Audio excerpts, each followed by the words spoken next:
अस्सलाम वालेकुम रहमतुल्लाहि व बरकातुहू। ये देखें मलेशिया का प्यारा माहौल, बहुत वीआईपी माहौल। ये नन्ही सी गुड़िया, ये देखें आप, बहुत प्यारी गुड़िया है। ये मलेशिया ये घूमने के लिए, और फुहारे लगे हुए हैं, ये देख सकते हैं आप। और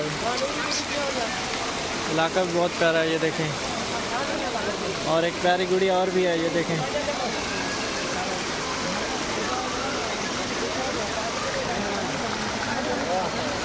वाह गुड़िया वाह, ज़बरदस्त। कितना प्यारा माहौल है यार मलेशिया में, KLCC ज़बरदस्त। बारिश हो रही है, इस वजह से हम बाहर नहीं जा सकते, नहीं तो हम ज़रूर जाते।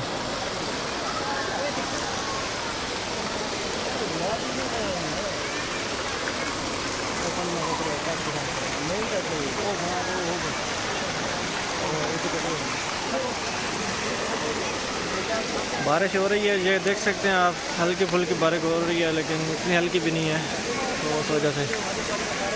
और ये मॉल है, इससे बाहर है अभी।